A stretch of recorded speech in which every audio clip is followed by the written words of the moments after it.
নমস্কার সবাইকে সবাইকে স্বাগত জানাই আমার চ্যানেলে। আপনারা সবাই কেমন আছেন? আশা করছি আপনারা সবাই ভালোই আছেন। ফ্রেন্ড, আজকে আমি আপনাদের সাথে শেয়ার করব খুবই সহজ আর সিম্পল একটা রেসিপি। যে রেসিপিটা হচ্ছে আমাদের বাঙালিদের বাড়িতে হয়েই থাকে, ইঁচড়ের রেসিপি। ইঁচড় কষা। ইঁচড় কষা করার জন্য কি কি উপকরণ লাগবে চলুন আপনাদের সাথে একে একে শেয়ার করছি। প্রথমে দেখুন, ইঁচড়গুলোকে আমি ভালো করে কেটে জল দিয়ে ধুয়ে ইঁচড়গুলোকে পরিষ্কার করে নিচ্ছি।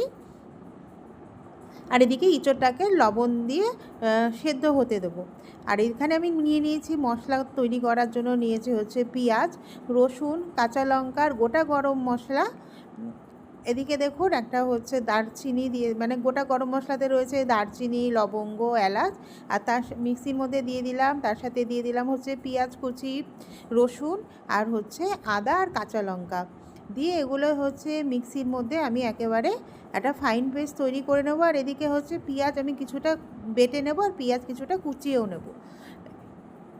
আদাটা দিলাম, এবার আদাটাকে দিয়ে এটাকে মিক্সির মধ্যে একটা ফাইন পেস্ট তৈরি করে নেবো।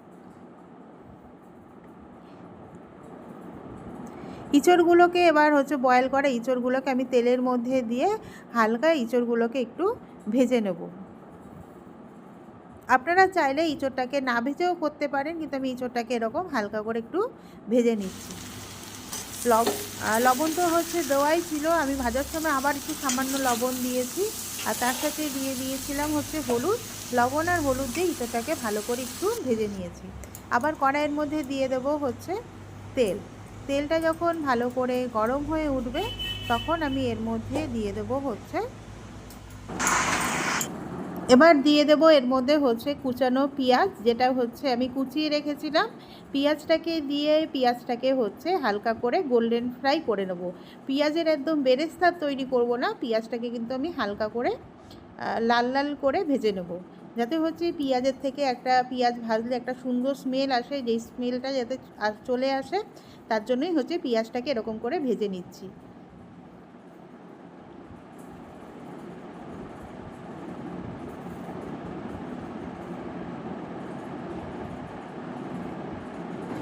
পেঁয়াজটা আমার ভাজা হয়ে গেছে, এবার আমি পেঁয়াজের মধ্যে দিয়ে দেবো হচ্ছে, পেঁয়াজটাকে হচ্ছে এবার তুলে নিচ্ছি একটা পাত্রে। এবার ওই পেঁয়াজ ভাজা তেলের মধ্যে দিলাম হচ্ছে শাহি জিরে ফোড়ন। শাহি জিরে ফোড়ন দিয়ে এবার এর মধ্যে অ্যাড করে দেব হচ্ছে বেটে রাখা সেই মশলা, পেঁয়াজ, আদা, রসুন, কাঁচা লঙ্কা। আমি কাঁচা লঙ্কা দিয়েছি, আপনারা চাইলে কিন্তু কাঁচা লঙ্কার পরিবর্তে শুকনো লঙ্কা ইউজ করতে পারেন। দিয়ে হচ্ছে এটাকে ভালো করে ভাজতে দেবো। আর এদিকে হচ্ছে মিক্সির মধ্যে একটা টমেটো নিয়ে নিয়েছি, তার সাথেই দিয়ে দিলাম হচ্ছে ভেজে রাখা সেই পেঁয়াজটা। ভেজে রাখা পেঁয়াজটাকে দিয়ে এটাকে হচ্ছে ভালো করে পেস্ট করে নেব। আপনারা কিন্তু টমেটোটা চাইলে টমেটোটাকে কিন্তু সেদ্ধ করেও দিতে পারেন। দেখুন, এটা হচ্ছে আমার ভাজা হয়ে গেছে, বাটা হয়ে গেছে। এবার ওটাকে একটা বাটির মধ্যে নিয়ে নিচ্ছি, একটা পাত্রের মধ্যে এটাকে ঢেলে নিলাম।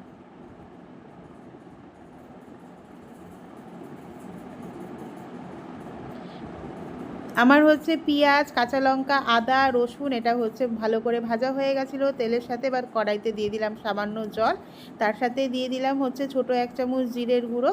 আর তার সাথে দিয়ে দেবো হচ্ছে ছোটো 1 চামচের হাফ চামচ হচ্ছে হলুদের গুঁড়ো। হলুদটা আমি এখানে কম দিচ্ছি, যেহেতু আমি হচ্ছে ইঁচড়টা ভাজার সময় হলুদটা দিয়েছিলাম, তাই হলুদের গুঁড়োটাকে একটু কম দিলাম। এবার এর মধ্যে দিয়ে দেবো হচ্ছে কাশ্মীরি লঙ্কার গুঁড়ো, কালারটা যাতে ভালো হয় তার জন্য এর মধ্যে দিয়ে দিলাম কাশ্মীরি লঙ্কার গুঁড়ো। কাশ্মীরি লঙ্কার গুঁড়ো দিয়ে এটাকে হচ্ছে পেঁয়াজ, আদা, রসুন, কাঁচা লঙ্কার সাথে এটাকে ভালো করে মশলাগুলোকে, শুকনো যেই মশলাগুলো এটাকে হচ্ছে ভালো করে কষিয়ে নেব। ততক্ষণ কষাবো যতক্ষণ এগুলোর থেকে জিরে, শুকনো লঙ্কা, কাশ্মীরি লঙ্কার গুঁড়ো, হলুদ এগুলো থেকে যাতে কাঁচা স্মেলটা যতক্ষণ না চলে যায় ততক্ষণ এটাকে কষিয়ে নেব। আমি আবার একটু সামান্য জল দিচ্ছি, জল দিয়ে এটাকে হচ্ছে ভালো করে কষতে দিচ্ছি মশলাটাকে। যেহেতু হচ্ছে ইঁচড়ের রেসিপি আর এর মধ্যে কোনো চিংড়ি মাছ পড়ছে না, তাই মশলাটাকে যত ভালো করে কষাবো ইঁচড়ের টেস্টটাও তত ভালো আসবে। এবার দিয়ে দিলাম হচ্ছে 2টো তেজপাতা। আমি তেজপাতা সবসময় রান্নাতে এইভাবেই দিই, আমি তেজপাতা হচ্ছে ফোড়নে ইউজ করি না, আপনারা চাইলে ফোড়নেও দিতে পারেন। দিয়ে এটাকে ভালো করে কষতে দেবো। এবার এই মশলাটা যখন ভালো করে ভাজা হয়ে যাবে তখন এর মধ্যে দেখুন মশলাটা কিন্তু আমার সাইড থেকে তেল ছেড়ে দিয়েছে, তাতেই বোঝা যাচ্ছে যে আমার মশলাটা পুরো কষানো হয়ে গেছে। এবার এর মধ্যে আমি অ্যাড করে দেব হচ্ছে যে পেঁয়াজ, আর হচ্ছে পেঁয়াজ ভাজা, আর হচ্ছে যে টমেটোটা পিউরি করে রেখেছিলাম ওটা এবার এর মধ্যে দিয়ে দেবো। দিয়ে এইগুলোকেও ভালো করে কষাতে থাকবো, ততক্ষণ কষাবো যতক্ষণ না হচ্ছে কাঁচা টমেটোর গন্ধটা চলে যায়। আমার এখানে একটু তেলের পরিমাণটা একটু কম হয়ে গেছে, তা আমি হচ্ছে এখানে যে সরষের তেল আর অ্যাড করলাম না, এবার এর মধ্যে একটু সামান্য সাদা তেল অ্যাড করে দিচ্ছি। সরষের তেল দিলে হচ্ছে কাঁচা সরষের তেলের গন্ধটা বলবে বলে ওর জন্য এক্ষেত্রে একটু 1 চামচ মতন সাদা তেল দিলাম। মশলাটা কষানোর সময় আমার মনে হলো তেলটা একটু কম হয়ে গেছে, এবার এইভাবে মশলাটাকে পুরো ভালো করে কষিয়ে নিলাম। মশলাটা আমার ভালো করে কষানো হয়ে গেছে, মশলা থেকে আমার তেল ছেড়ে দিয়েছে। এবার আমি এর মধ্যে অ্যাড করে দেব হচ্ছে লবণ হলুদ দিয়ে ভেজে রাখা এঁচড়গুলো, বয়েল করে ভেজে রাখা ইঁচড়গুলো, বয়েল করে ভেজে রাখা ইঁচড়গুলোকে দিয়ে এটাকেও হচ্ছে ভালো করে মশলার সাথে এটাকে কোটিং হতে দেবো, মানে মশলার সাথে এটাকেও ভালো করে একটু কষিয়ে নেবো। মিনিট 2-3 এটাকে ভালো করে আমি হচ্ছে কষিয়ে নেব।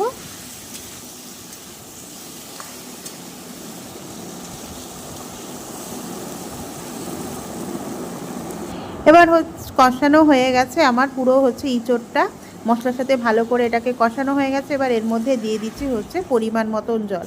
আপনারা যদি একদম গামাখা করতে চান তো জলটা হচ্ছে আপনারা যে যেরকম পছন্দ, মানে গামাখা করতে চাইলে জলটা একটু কম দেবেন, আর যদি মনে করেন যে না একটু ঝোল রাখবেন তো সেক্ষেত্রে জলের পরিমাণটা বাড়িয়ে দিতেই পারেন।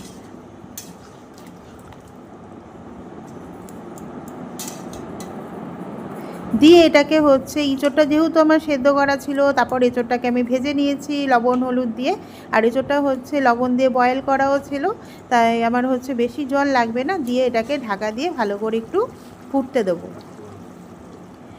ঝোলের পরিমাণটা আমি বললাম আপনারা যে যেরকম পছন্দ করেন, আপনারা যদি মনে করেন যে রুটি পরোটার সাথে খাবেন তাহলে একদম পুরো গা মাখা মাখা করবেন, আর যদি ভাতের সাথে খেতে চান তাহলে একটু গ্রেভি রেখে দেবেন। এবার নামানোর আগে এর মধ্যে দিয়ে দিলাম হচ্ছে ছোটো 1 চামচ ঘি।